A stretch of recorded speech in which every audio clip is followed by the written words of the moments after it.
Hi.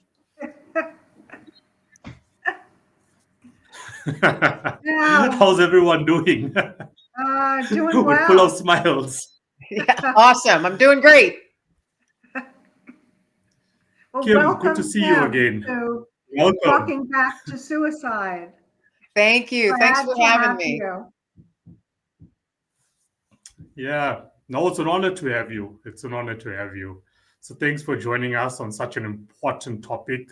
I mean, for the listeners, Kim and I have been on two podcasts already together. So this is the third one, with a completely different topic, but it's linked, to both my personal podcast and what we talk about there, and of course, with yours, which is why I wanted you to come onto this podcast. You're an established author, you're a podcaster, you emphasize the word hope in society. And, that's what I want to focus on and, just get your opinion, your advice on what people can do. I mean, your podcast is called Let Fear Bounce. So, we also want to focus on fear. When someone comes across, fear, they can go about it in two ways. There's two avenues they can take. They can actually embrace it and do something positive with that fear, which is what you focus on, on your podcast, and do something great in the world. Or you can let fear take control, which can, in cases, lead to suicidal thoughts, can lead to mental illness. I was explaining to Diana before we came on, there's cases of people taking their lives because they don't have a job, they don't have an income. So that's a form of fear as well. And that can lead to suicide, has led to suicide. So get started, you can give a brief introduction, about yourself, your background, and why hope? Why do you focus on hope? Well, first off, again, thank you for having me. It's a pleasure to be with both of you today. I've been looking forward to this conversation because, as Kino said, we've chatted two other times, and both those conversations were awesome. So I know this one will be too. But my name is Kim Langling, as Kino said, and I am an author, also a podcaster. My podcast is Let Fear Bounce. I'm a veteran. United States veteran, and I live with PTSD due to some things I experienced while serving my country. And that is what that PTSD and living with that and the triggers of it and the tools, the tool belt that I have been able to fill on my journey over the years. What tools work for me, what don't, which ones I turn to regularly when I'm having a tough day. Because with PTSD comes anxiety, sleeplessness, flashbacks, depression, the whole gamut. And sometimes more than one, sometimes all of them. And it can be really heavy sometimes. And over the years, I've learned to, build up my toolbox and, fill my tool belt. And those are things that I'm trying now at this stage in my life to share with others, and with that word hope, because the word hope just came to me and it was showing up everywhere. And I don't know if you play the lottery or not, but some folks will, if they see a number all the time, they'll be like, oh, I see this number everywhere, I got to play that in the lottery, kind of jokingly. But that's how I'm equating with this. The word hope was everywhere for me a couple of years ago, about 2.5. And I realized that I was being nudged to do something with that. And I was at a tough spot in my life. I was kind of a dark spot in my life. And it was the first time that I ever started having these thoughts of, what are you even here for? What is the point? And I'd never had those thoughts of, might be better if I'm not here. I'd never had those over all the years until a couple years ago. And quite honestly, it scared me. I became very frightened. And I'm not used to being frightened because I try and let fear bounce. I try and grab onto it and say, oh, yeah, I'm going to use you as a strength. I'm not going to let you pull me down. But I was getting pulled down into a very dark muck. And it was frightening, to be very honest. And I was scaring myself with these thoughts. And I'm like, oh my gosh, what am I, so I was talking to my pastor, I was talking to my counselor. And of course, they were concerned, as was I. And that's when the word hope just started showing up everywhere. And I don't think it's not by coincidence or anything like that. It came because it was supposed to be coming at that time. And then I realized not only is it helping me, but I'm supposed to do something with it to potentially help others. And so that's why I'm on this hope journey now. So, it's been a long time. It's been a long journey, just as all of ours have. We all have bumps, sometimes really, really bumpy roads.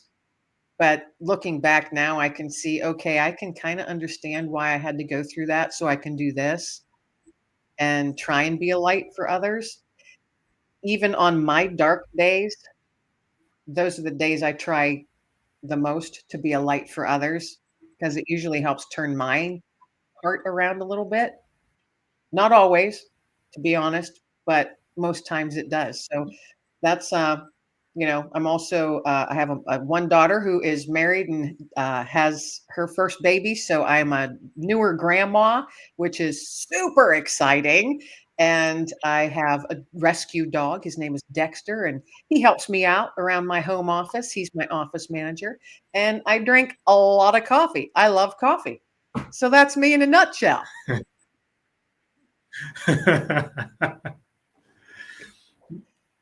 Talking about that is like a spiritual awakening that you went through, at one part in your life.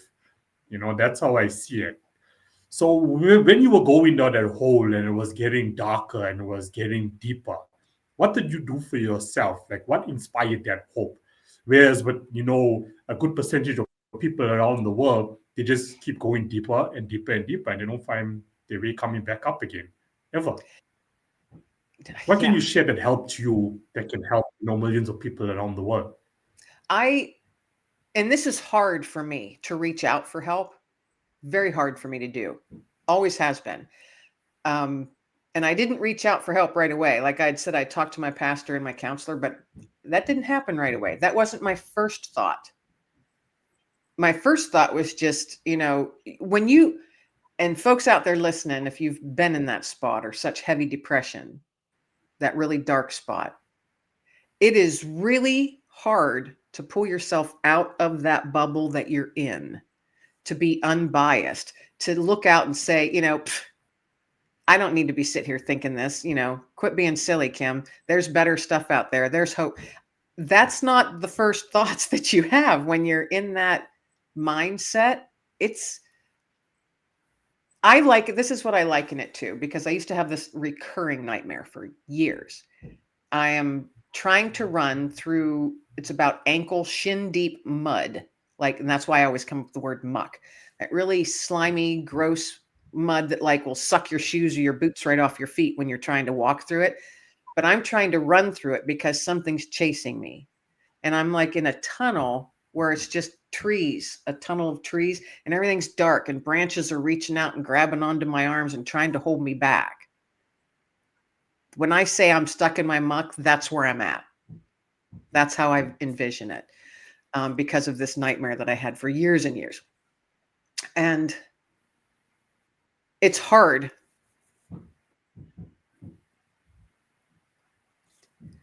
Gosh. Definitely is hard. It's hard to pull yourself out of that and think or even see anything good. And it took me a while. And then I started talking to myself out loud, and I had to say it out loud. And now I'm a Christian. So I was like, all right, devil, you're not welcome here. No, you are not coming in here today. You're not landing on me. I'm not going to let you stay here. I may have opened up my back door and invited you in somehow, but I'm kicking your butt right out. I am sweeping you out the door. Not today. And I had to start saying, and this is just me, this is how I had to do it out loud. Not today. You're not welcome here. Not today. You're not taking me down. You might have knocked me down, but I ain't staying down. And so my stubbornness and my, that anger thing came through for me, but I had to dig deep to find that a few times.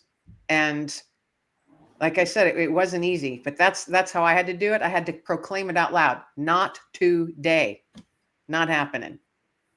And that was kind of the beginning, of me being able to peek over the edge of the barrel that I had fallen into, holding on by my fingertips. but I was able to, peek over finally. And then that's when I was like, all right, I got to call my pastor, maybe he can help me get out of this. And then talk to my counselor at the VA. Maybe she can help me get out of this. So they were small baby steps, but they were always forward. And that's hard, folks. I'm not saying any of this is easy, because it's not. And you folks out there listening that might even be there right now, you can do it. It's hard, but you can do it.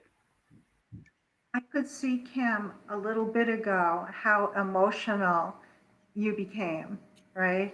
And maybe even emotional right now. Is it memories of the feelings that you had, or the experiences? Emotional memory is a powerful thing, really, truly powerful. And when I think of that time frame of how down I was, I mean, it felt like you could barely stand upright. It hurts my heart when I look back at that person, because today I want to, hold my hands up. Come on, Kim, you can do it. I believe in you. You can do it. And I don't know if anyone's ever looked back at their previous self, but when I do, it hurts my heart to see that I was so lost. And I recognize it in others. I'm ridiculously empathetic. And it's a blessing, but sometimes it's really heavy dealing with others, because I can sense it on other people. I can recognize it in other people. And I'll be like, oh, they're in a dark spot. Ooh. And I can feel it. And it's very emotional, because I would not wish that darkness, that feeling of having so much weight on you that you can barely stand up. I don't wish that on anybody ever. And we're not on this planet to feel that way. It's not what we're here for. So getting emotional over that. Yeah. Almost every time I talk about it, I get emotional. Just because it's a heavy thing. And I'm so glad that I was able to dig deep enough to say, not today. Took a while. It wasn't immediate, but I was able to still find that spark in there, that little spark, and anger was mine. And, it was like, it was crawling up, and I'm like, okay, not today. So, yeah. I'm wondering, Kim, sometimes when we're in that kind of pain, right? And I'm saying we, but it's also unique for each person. Sometimes we hide it from others. And other times maybe not, but it can be that by default, other people might think we're fine, but inside there's such turmoil, right? What was your experience like? I was very good at putting on a mask every single day. And you're right. We hide it. We, as in me, I can only talk from my own experience. And I hid it very well. I had so many people always say, oh gosh, Kim, because I was always helping. I'm always volunteering and helping other veterans in need and doing this and doing that, doing all these things for years and years. And people are like, oh gosh, Kim. And they were always the one calling on me for help. And they're like, oh, you're the strongest woman I've ever known, or you're so strong. And, how can you be so strong all the time? And I, in my head, I'm like, you have no idea. You have no idea what I go through each night, what battles I fight each night. No idea. And those invisible scars, those invisible battles that no one sees, we all have them, maybe not daily. And like you said, it's unique to each person, but we all go through tough stuff. And if you haven't yet, you will. That's just life. Life happens. But yeah, I was very good at wearing a mask. Oh gosh, perfect at it. Did you ever I think there's moments hear of where or read the poem by, what is his name? I think his last name is Dunbar. It's called "We Wear the Mask." No, If you haven't read that poem, you should read that poem. Right? I'm writing that down right now. Yes, about what's underneath the mask. Yeah. And do you have thoughts about why you in particular, or we in general, may want to put on a mask. You don't want to be seen as weak or less than. That's my thought. And my my counselor, because the way we talk to ourselves also plays a big part. Because even if I'm trying to fight my way out of something, I'll be like, oh, come on, Kim, quit being such a wuss. I'm talking down to myself, even as I'm trying to talk myself out of. And when I say things like that, my counselor, she'll be like, Kim, quit it. What did you just say? I'm going to catch what you just said. So that's one thing, is that we talk down to ourselves. And it actually just comes naturally, I think, for most to say, oh, come on, you can do this. Quit being a wuss. You can take care of this. You can get over this. I'm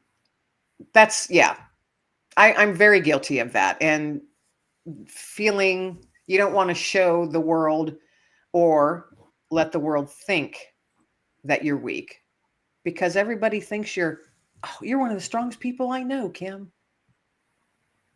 So you can't let weakness show. Now, goodness, that was my mindset. Because then you can also become a hypocrite. Think about it in real time. Even though you went through such a dark period in your life once upon a time, you hear on this podcast, you show up each week on your podcast, being an advocate for hope. But it doesn't mean that, in 2025, your life, my life, Diana's life is perfect, 100% perfect. So people tune in, they listen to the podcast, we inspiring them to live a better life. Now, if you are seen as weak to them, they're going to be like, oh, look at Kino, he's a hypocrite. He's going on a podcast, he's inspiring people, he's talking about hope, he's talking about holding on, he's talking about being patient, but then he's like himself, Yeah. So at times subconsciously you put on that mask. And this is real stuff, This is like happens in my life at times as well. I could be going through something and I'm trying to figure out, okay, what's going to be the next step, or how I'm going to solve this problem on the table now with my business, with the podcast, whatever it may be. So deep inside, playing and playing. And then I need to go outside, Now I go outside, there's the smile, There's nothing going on. Everything's perfect. We see it happening with, it doesn't even matter what social class you're in. How many celebrities have committed suicide themselves or are addicted to drugs or alcohol? Because they have to put on a smile when all their fans are around, or when they're on TV and they're doing interviews, but deep down they're hurting. Right. Well, yeah, you can't let the world see your problems. Exactly. Because it's going to damage your brand and all that you stand for. Right. Even as a musician, people get inspired by your music. So they don't want to know that you're feeling sad or you're depressed. Next thing you commit suicide and they're all shocked. What happened? What went wrong? Right. His or her life was such a tragedy, right? Yes, it is. Tragedy on a global scale. Yeah. Indeed. I was thinking as we were talking that Mother Teresa, if I recall correctly, even at the end of her life, she was having doubts about herself, right? And that is what the faith with like, what is that phrase about faith? That if there is no doubt, there is no faith, right? If there isn't that vulnerability, there also is no humanity. I get fired up on the idea, which I know on the one hand is true, but when we say, like, to someone who shared something so personal, right? When we say to them, oh, thank you for being so courageous in sharing your story. So on the one hand, it is courageous, but on the other hand, why should it be courageous to be able to share one's hurt, right? Good point. I hadn't looked at it that way, because people say that all the time, don't they? You know, Yeah. when folks share their story with me, I personally don't say that. You know, what I say is, thank you for sharing that with me. You've humbled me. Because to me, it's humbling if someone is willing to share that, because that I know how personal it is. I know how heavy that stuff is. I know how hard it is to talk about. You know, so you've been there, done that, and someone else, you notice that in someone else. That's how I say it. So, you know, oh, that took such courage. Yeah, I've never said that. And I don't, but you made a good point there. Maybe that's why I've never said that. But I always do say, you know, thank you. I so appreciate you sharing. And I'm humbled that you shared that with me personally. Does it take courage? Like you said, yeah, I think it does, because it's not easy to talk about heavy personal stuff. But it does get, if you've got the right mindset and the right heart and you actually want to help others because of your story, and you start doing it, it does get a little bit easier as you go. But still in the back, there's that idea that, oh, someone's out there judging me. You know, I've actually, at this point in my life, I've reached the point where it's like, I really don't care what anyone thinks. I just don't, because that's on them, not me. Their opinion is theirs, not mine. I don't need to let their opinion land on me. I don't need to carry their stuff.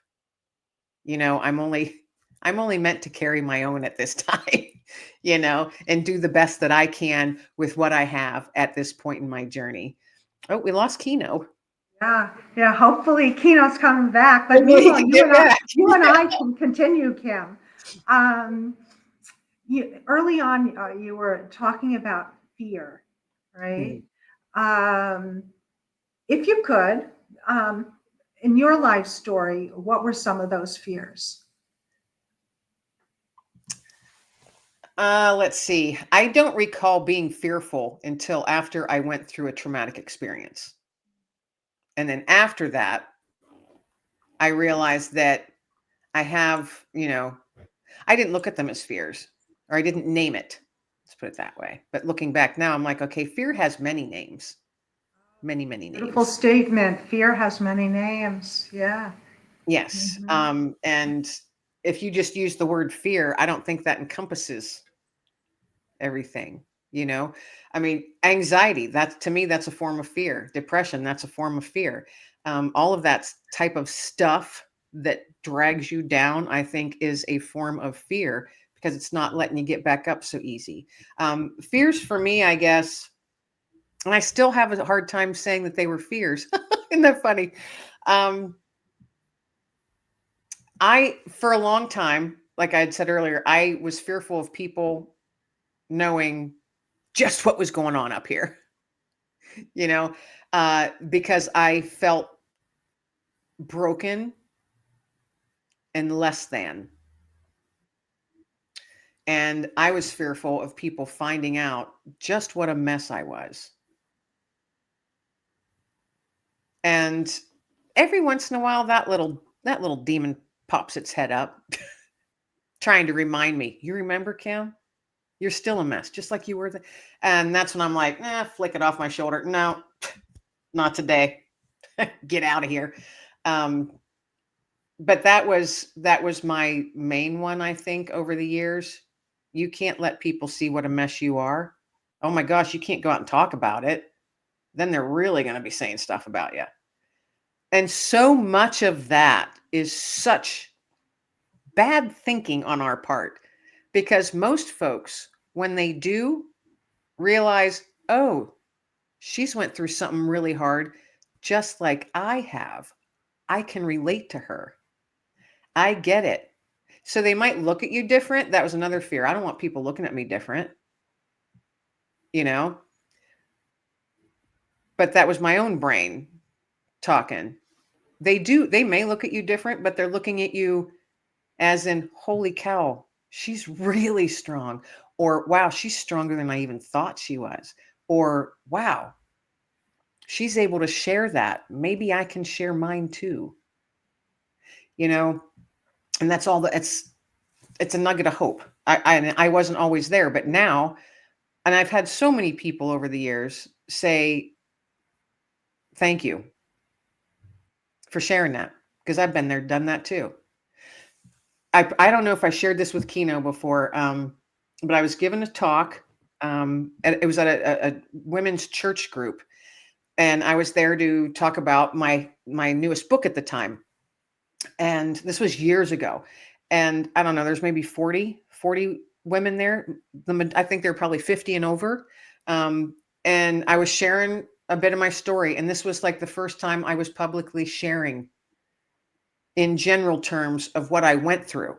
And it was not an easy talk to give. And it was maybe the third or fourth time I'd done it. So I was still really new at it. And I shared a little bit, didn't go into detail because there's no need to, but you could hear a pin drop after I was done talking. And all you could hear was people sniffling,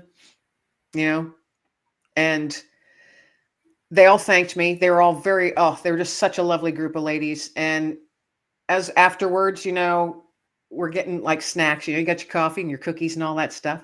And an older woman, probably in her 80s, came up to me and she said, "Do you mind if I give you a hug?"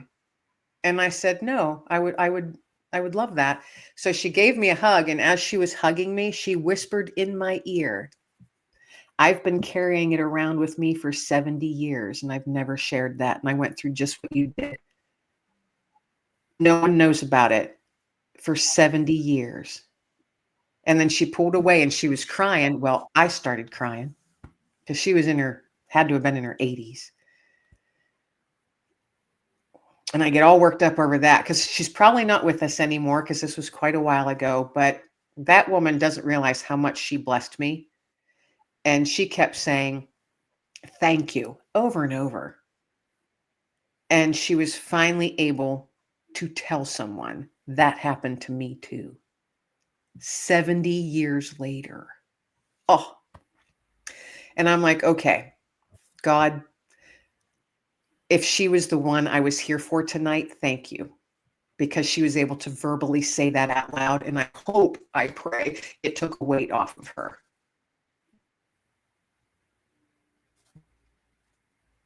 And surely it did, right? Not to be alone in her Right. pain and in her secret. For 70 years. Oh. How 70 years. I can't even imagine. I know how I carried mine for 15, and I know how it was so heavy it brought me to my knees. And later on, when I was able to reflect back on that, because that was really powerful, and that was like how my evening was ending, was my chat with her. Reflecting on that, I'm thinking that may be probably one of the strongest women I will ever meet in my lifetime. Because she had to carry that weight for whatever reason she felt she had to for over 70 years. Golly. So if I was a nugget of hope to her, which I hope I was, that kind of sparked me, to help people more. And okay, yeah, Kim, you probably should share some of your story.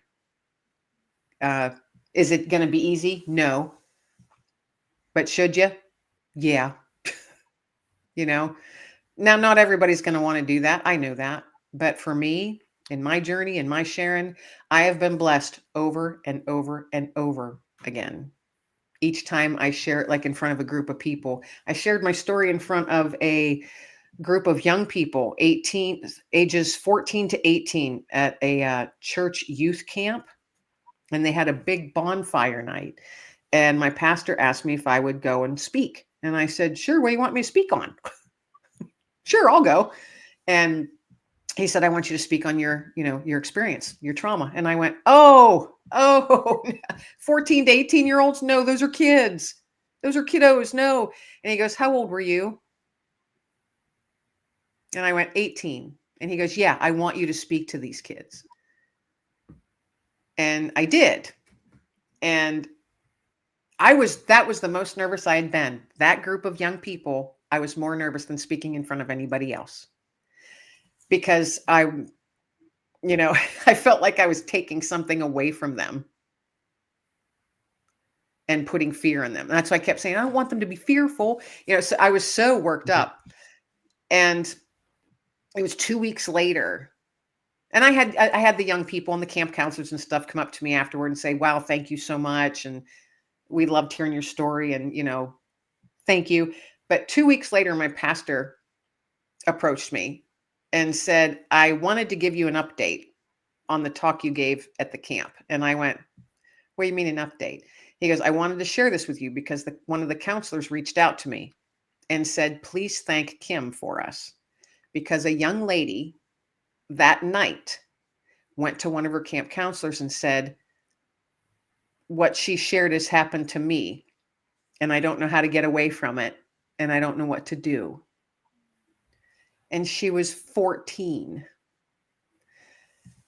And so when my pastor said, Kim, all that angst, that you had speaking in front of these kids and feeling like you're adding fear to them or taking something away, he goes, she's probably not the only one in that group that had went through something, but she got the courage to go to her counselor and say, I need help.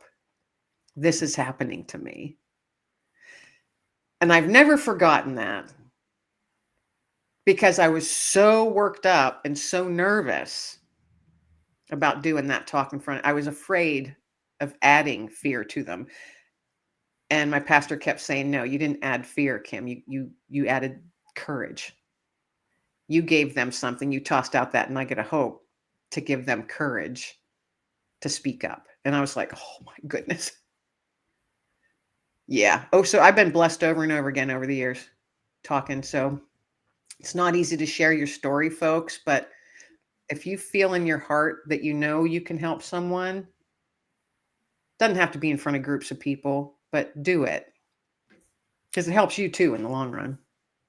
Say bravo to you, Kim, and your vulnerability. It took a while to get there. I'm not lying. It took a while to get there, but and that's why I said, once I started, it was hard each time, but it got a smidge easier because I saw and I still do. I see the results of those that I'm speaking to or in front of, just the comments that they give me afterwards. And a lot of times it's just, they don't have to share their story because I can feel it coming off of them when they approach me. They got tears in their eyes and they're like, thank you so much. And in those few words, you can see a whole big story.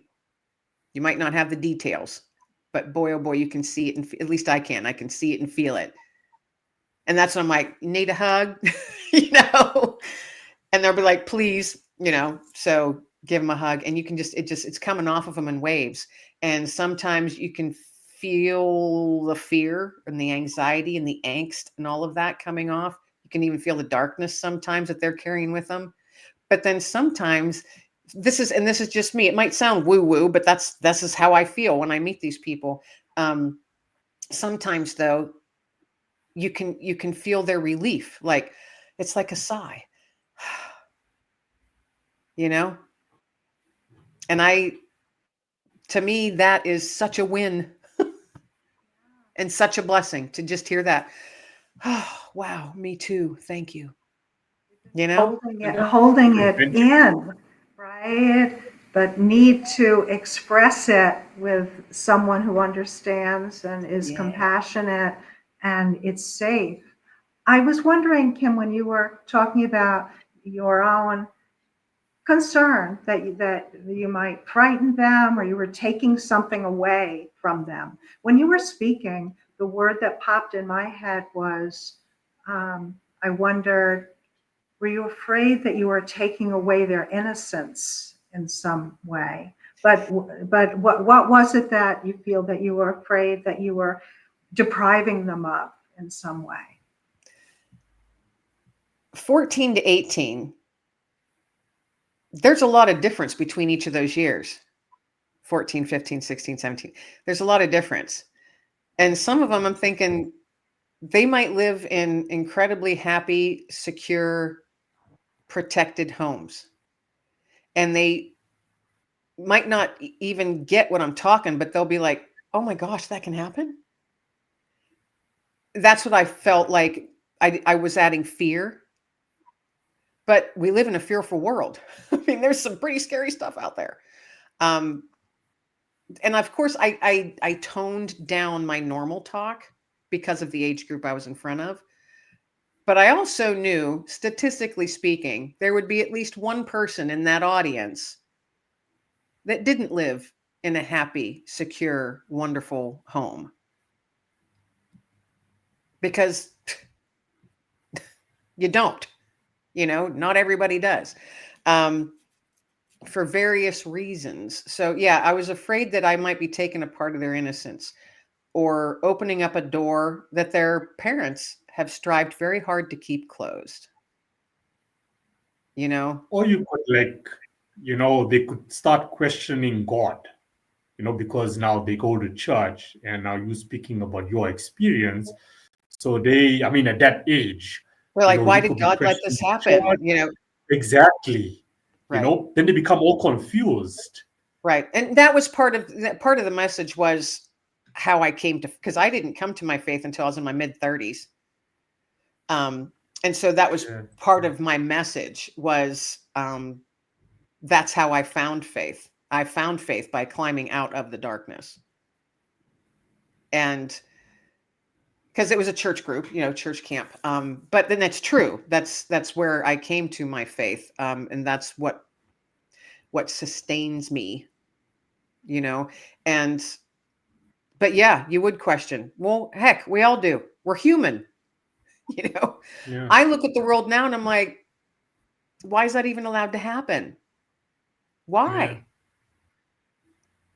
To innocence. 100%. Why is that allowed to happen? To children, to animals, and I can't let myself stay there because I fall into a funk if I do. I'm like, Kim, focus on your slice of the world. We can't change the world. We can't change evil. Evil exists. But what I can do is try and be a light and change my own small slice of the world. And I'm always saying that. I can't change the world. I'm one person, but I can change one person's world, even if just a little bit. And if they do the same, and then they do the same, hopefully it's going to ripple out. And one of these days, probably won't be in my lifetime, but one of these days, maybe the world will be a better place, Well, if you believe in God, it will. But will that be in our lifetimes? I don't know. But while I'm here, I think we should all strive to make our own slice of the world a better place. I would add to that, and I know you agree, to our inner world better, right? Because it also starts with there, right? What's inside will flow outside. Right. And people are going to see that. Do you want them to look at you and have the reflection of darkness coming back at them, or you want them to see light? So even if I'm having a poopy day, I will slap on my mask and smile. I do it all the time. Just because a lot of times that turns mine around too, So I don't know, like, Kina, you had mentioned earlier, you could come across or feel hypocritical. Sometimes, yeah, you can. But I think sometimes that's how I pull my own self out. It's like, Kim, get outside, get around people, smile. Because when you smile at someone, they're going to smile back. Yeah. And if you're exuding good energy is going to come back. So yeah, a lot of times that's what I have to do it's like, Kim, just go to the grocery store or something today and start smiling at people, to get yourself out of it. So that, it's a good point. Yeah. I was listening to the psychologist Brene Brown, and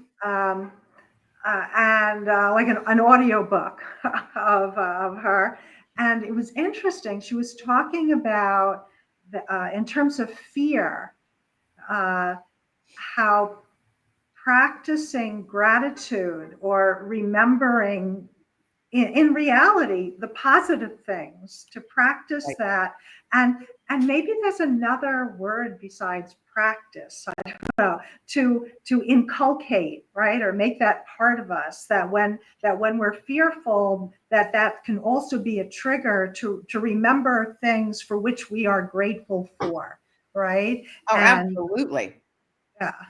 I And do that every day. I do that every day. For me, I start the day that way. mm, As I'm making my cup of coffee or something or walking the dog, I try and think of 3 things that I'm grateful for. And, I've shared that with other people and they're like, I don't have anything to be grateful for today because it's been such a bad day. And I'm going, oh, no, you're wrong. I'm going to completely disagree with you there. There's always something to be grateful for. 3 things.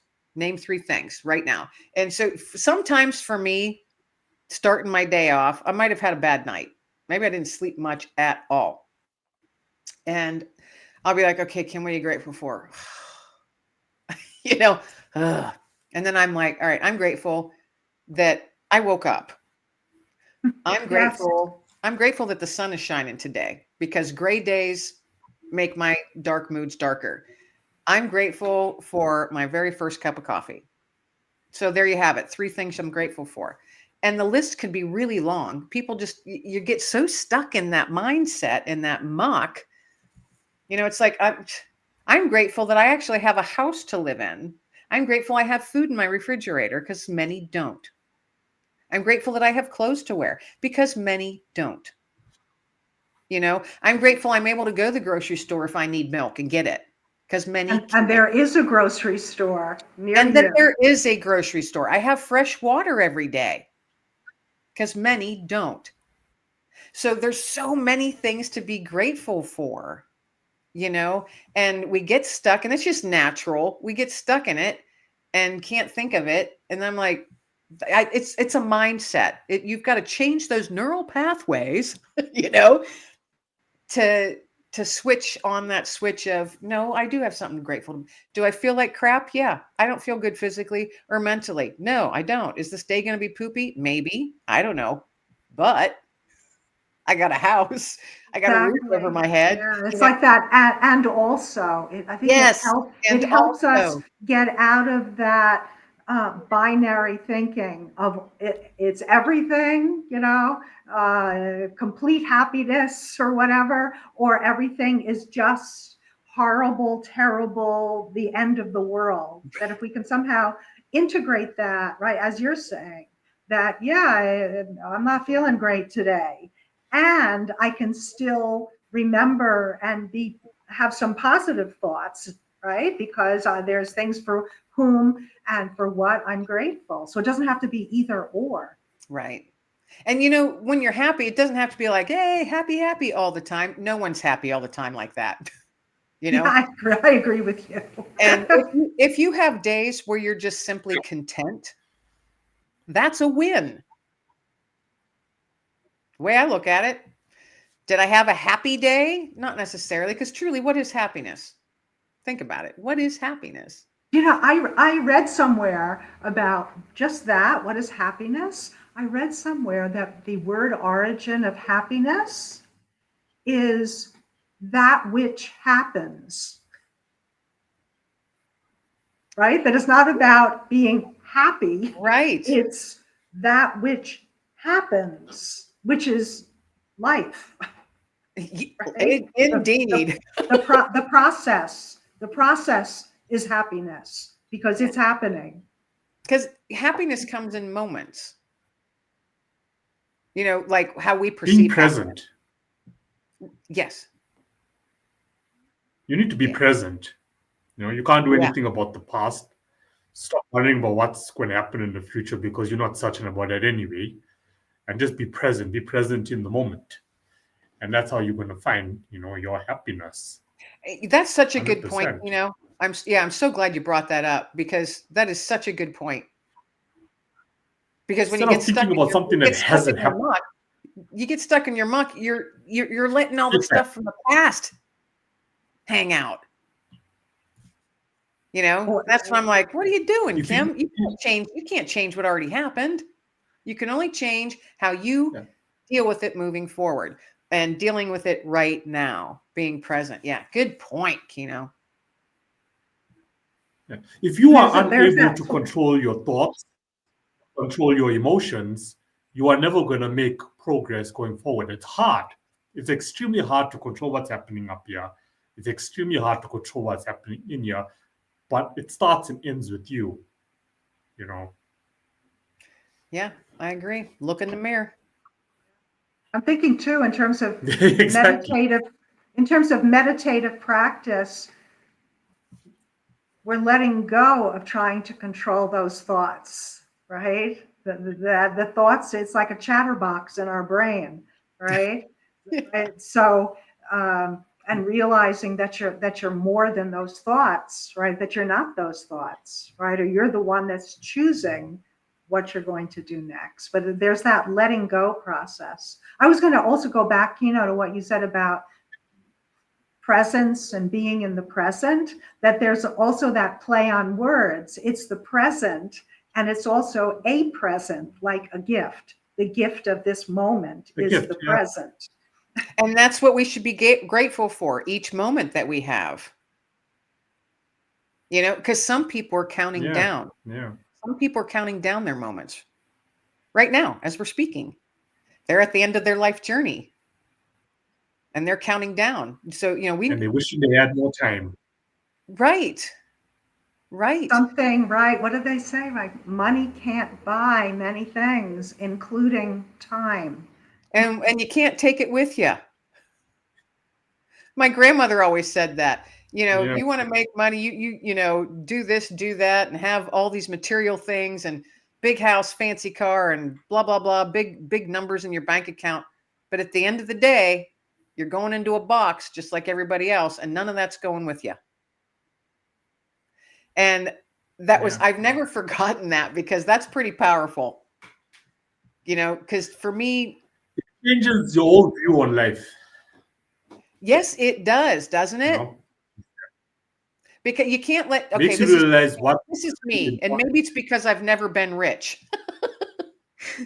But dollar signs have never been my motivator. And that might be, it truly might be because I've never had many, many dollar signs, or zeros, whatever, however you want to look at it. I've never been rich, or what people would consider. Now, to others around the world, I probably am rich. To those who have nothing, Yeah. I'm probably Yeah. very wealthy. Yeah. But in my perspective, like, those celebrities, they have multi-millions or billions and stuff. I can't even fathom that. My brain can't even wrap around that, because I'm thinking they have all that stuff. And yet there they are going into rehab again. Yeah. Their life is not as great as it seems, It's No. absolutely not. They probably have more suicidal thoughts than the average Joe, on the street. You know what I That's found? the honest truth. I've found creatives, those who are really creative, authors, singer-songwriters, musicians, what have you. I have found, just in the folks that I've met, the most part, they've all been through something. They all carry something, some sort of weight, and that has like enhanced their creativity. And I think, like, with those famous celebrities and what have you, rock stars, whatever you want to call them, I think a lot of times, maybe not all, but a lot of times, everybody's running from something, or they have to prove something, whether it's to someone else or to themselves, their parents. They have to prove that they are better than, or that they can do this, or they're better than where they came from. There's all these mountains that people put in front of themselves that they feel like they have to climb to show the world. And I'm thinking, mountains are big. I don't feel like climbing them. That's a lot of energy. Yeah. I could be putting my energy towards something else that actually makes me feel good. I don't know. I'll get off my soapbox on The that. thing is, we have to take it upon ourselves to recondition our thinking, because it's just how we've been programmed. It's how we've been Yeah. programmed by, could be parents, could be grandparents, could be cousins, could be our teachers at school. I mean, the definition of success is different for all of us.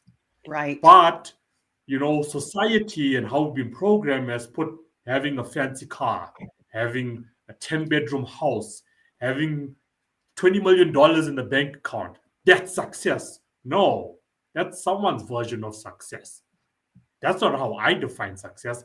If I wake up each and every single morning and I'm doing the things that I love most, that puts a smile on my face, like being on a podcast, that's my success. Yep. If having this studio that I have, and I'm content with it, it does it for me. That's success. I don't need $1 million studio. So you need to find, your success is what's, making you happy each and every single day. That's your success. Focus on that. And that's Yeah. going to change how you think and how you see life and how you view it.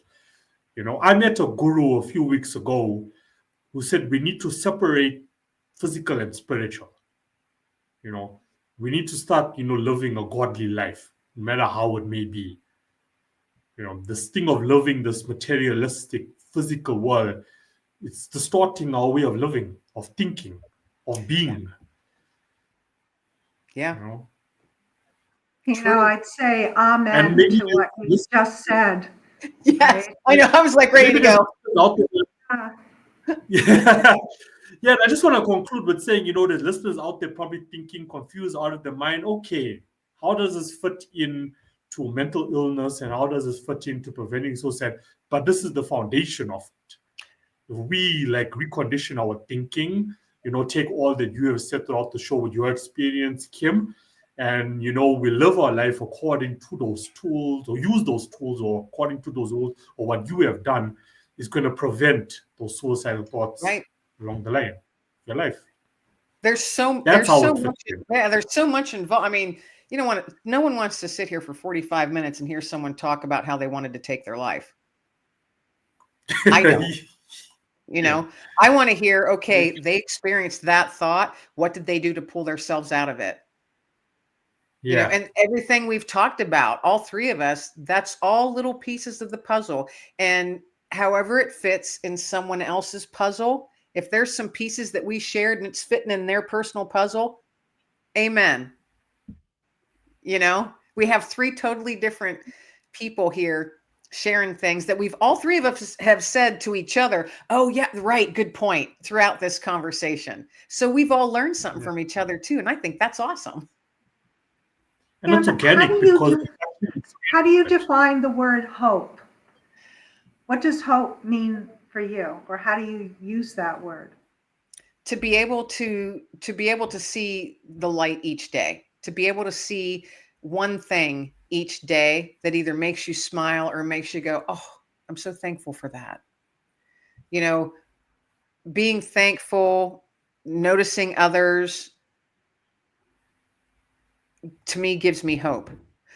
Being around my granddaughter gives me hope, because she is nothing but pureness and joy and light. And she sees the world at 1.5 years old. She sees the world through awe and wonder. So to me, hope is finding those little moments where you're able to look at the world once again as a child in awe and wonder. And when you can find those moments, maybe it's a sunrise, maybe it's dewdrops hanging off the petal of a flower, and the sun's hitting it just right. And you can see like a whole new world in that little dewdrop hanging. To me, that's hope. Beauty is hope. Kindness is hope. Yes, reading my mind, Kim, I was thinking, despite all, there is beauty in the world. Right. There is beauty. There is kindness. Now go out there and be part of it. Yeah. Look for the beauty in the world. The last time we spoke, Kim, I remember I corrected myself. I said the world is not disastrous. Let me take that back. There is beauty in the world, We just need to look for it and find it and live in it. There's more beauty in the world than there is darkness, or light in the world than there is darkness. It's just that Yes, we it's the overshadowed, world. The world is by showing us. Don't let the world dump all its crud on it's you. there. Stop watching. Stop Yeah. watching TV. You know. Exactly. Exactly. Stop watching TV. Stop listening to the government. Stop concentrating on all the wars and look above all of that, Right. because there's more It's beauty. not. You're not putting your head in the sand. You know that's out there, but you personally can't change it. But you can change your Yeah. part of the Yeah. world. So don't feed Yeah. yourself darkness. And a lot of people, I think, do. They're on their phones constantly. They get going in that rabbit hole, and they're just focused. And it's like, oh, come Yeah. on, get Yeah. off of that. There's so much more Yeah. out there. So yeah, you have to choose. One of you said earlier, it's a choice. We choose. You have to choose what you're feeding yourself. Are you listening to crap? Well, then you're going to feel like crap. Are you watching crap? Then you're going to feel like crap. I personally want to listen to uplifting music because that makes my mood. That gets me going. And if I'm watching something on TV, I want to watch something that's uplifting, or a how-to, how to garden better, or whatever, that's going to help me or give me joy in something else. So my pastor often talks about that. He says, you've got to watch what you're feeding yourself, what you're letting the world feed you too. It plays a big part in your 100%. mental mind, your mindset, and your mental well-being. It's like getting your heart broken and then you're watching a love movie afterwards. It's not going to help. It's not going to help. That's a good example. That's a good example. Yeah, with your bucket of ice cream, next to you. Yeah, crying in your bucket of ice cream. Box of Kleenex beside you. Your latest book, which is called Nuggets of Hope. Okay. You just want to touch on that briefly, and why you decided to write that book. Okay. And here it is. My little book, Nuggets of Hope. Nuggets of Hope, Cultivate Kindness. A couple years ago, and I shared a little bit of this earlier, a couple years ago, the word hope was just everywhere. And I realized I was supposed to do something with it. And so I had some cards that I had remembered I had there, like those motivational cards, you're awesome, you're a rock star. And I thought, okay, how am I supposed to give hope?